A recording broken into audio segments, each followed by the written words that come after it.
So 320 is live, and it looks like it's one of those classic wipe but not a wipe situations. Some folks have unfortunately lost a whole bunch of ships with the update, so hopefully this video is going to help you make some of those credits back and get your hangar full again. For a while, the top tier of risky salvage missions have been one of the best ways to rack up cash in game. But as of 320 with the new cargo containers, they've gone to a whole new level. So if this sounds good to you, grab a cup of tea while I roll the intro, then let's get into it.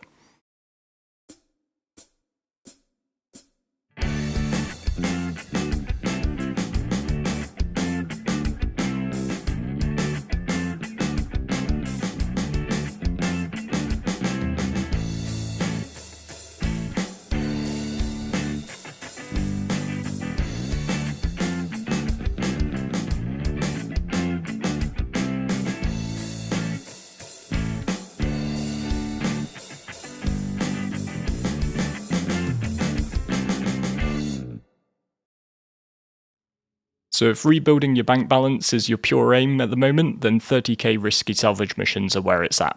But to begin with, these aren't going to be available in the contract manager. Instead, we're going to need to build up some rep by doing some of the legal missions. For that, you'll need a salvaging ship. The most accessible is the Drake Vulture, which thankfully now has made its way into the in-game ship shops. So you can pick one of these up for just under 1.3 million credits at the New Deal shop at Lorville-on-Hurston. Alternatively, if you're really cash strapped right now, you don't actually need to own a salvage ship yourself for this. You can crew up with others, or you can even just borrow a Vulture off someone. Ask in global chat, or even just pop into a Discord group. You'll find a link to our one, the Frontier community, down in the video description below. So once you've got your Vulture, open up your Mobilglass and head to the contract manager. Select salvage and take one of the starter missions. I grabbed this 1000 credit one for a Scorpius.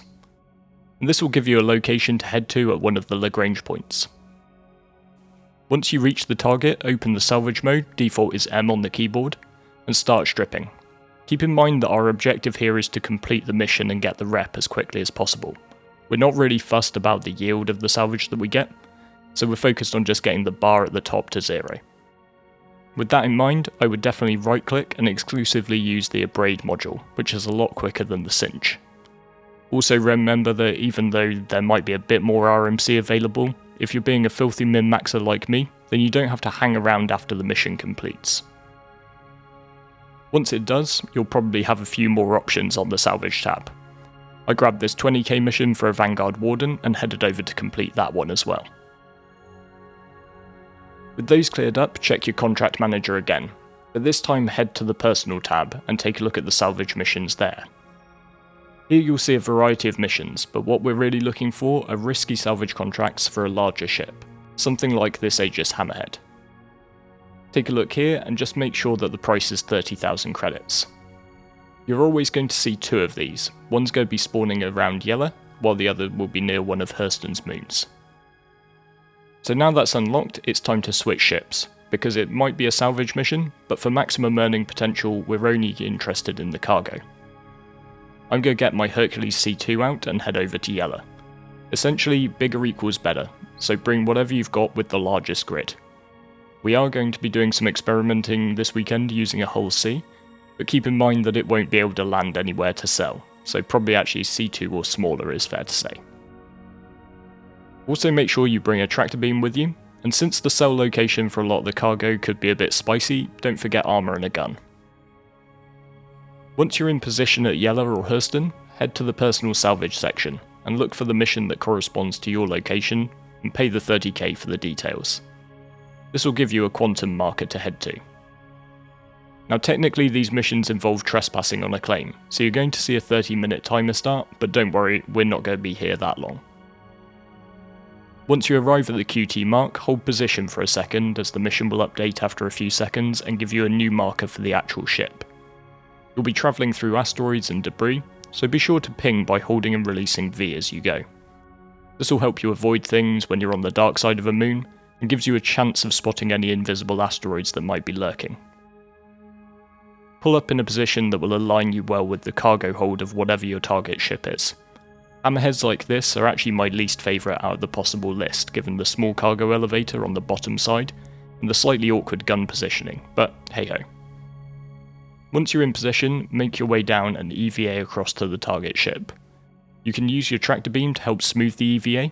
Switch modes from detach to tractor with B. Just remember to switch it back to detach mode, since that's easier to move boxes with.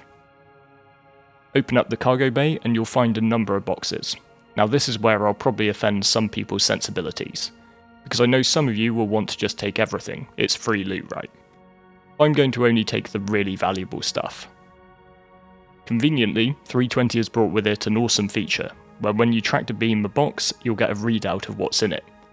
So this maze here is a golden find at 90k per SCU, meaning this 2 SCU container is worth 180,000 on its own.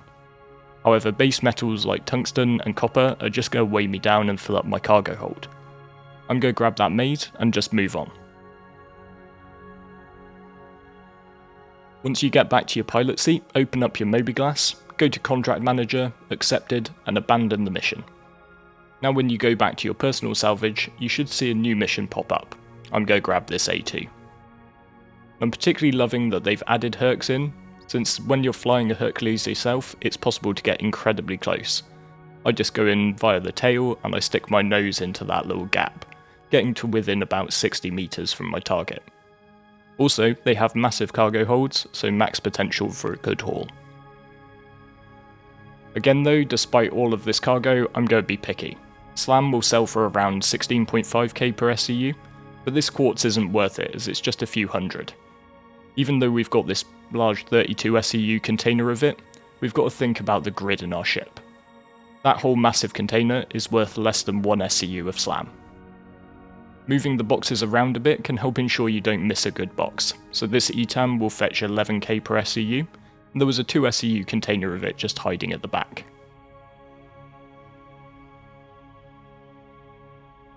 Similarly, particularly when you're dealing with larger boxes, feel free to just yeet some of the stuff you don't care about out into the void, just to get it out of your way.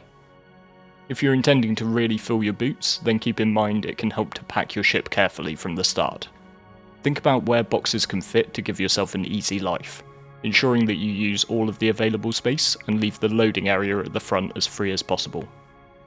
You can manipulate boxes by holding down R and using your mouse to get the best fit. And honestly, even though this is pure min-max, I'm actually really enjoying this as gameplay. It's like a game of giant cargo ship Tetris, and it's weirdly satisfying. Maybe I'm just a little bit weird though. So today I managed to clear 10 wrecks in just over an hour, and I filled my C2 near enough to the brim, having only taken the drugs and a little bit of Quantanium that I found. I've spent 300k to cover my contract costs, but keep in mind that if you're a bit short of cash, you can always just sell up after 1 or 2 runs. Still, I can't fit much more in, so I've got no choice but to cash out. So I'm going to be heading off to a scrapyard to sell. They offer the more risky of NQA terminals when compared to the ones at Crew L4, Crew L5 and Grimhex, but they buy the widest variety of cargo and they have far bigger inventories. There's a scrapyard in every planetary system. Brio's Breakyard on Daymar is the closest to me here in Crusader, but I'm a paranoid android, so I'm going to be going out of my way to Samson & Sons on Wala near ArcCorp. Keep in mind when you're coming into land at any of the scrapyards that it's prime ganking territory. There's no armistice zone, and if you're unlucky enough to run into trouble, you've literally brought the haul to a place where the pirates can sell it. So keep your wits about you and make sure you're geared appropriately. And of course, if there's somebody already there or somebody hanging around that you don't like the look of, just turn around and run. The terminal though can be found on the ground floor of the 2-storey building at the centre of the scrapyard. Select your ship from the drop down on the left and you'll get a list of your cargo to sell. As of right now, if you've got large quantities of cargo, please do not try and sell it all in one go. I'm not sure what's causing it, but there is a bug where you will get a failed to retrieve cargo message, and not only will you not get paid, but that cargo in its entirety will disappear on you. Use the slider to sell small quantities. My working theory is that the system gets messed up by the different size cargo containers, so something I'll be trialling is keeping a careful note of the size crates I get, and then just selling in specific increments based on that. For now though, I'm just keeping my transactions small. You may notice that a few of my transactions still triggered that message, but at least I didn't lose the whole lot as a result. Another key tip for this part of the run is to always start with your most valuable cargo, just like you do in smuggling. I'd get rid of the maze first, for instance, because this way, if you do get jumped partway through selling, it's more likely that you will have banked as many of your credits as possible. If you took on any non-contraband cargo, you can sell that in the same way at any of the TTDs at the major landing zones.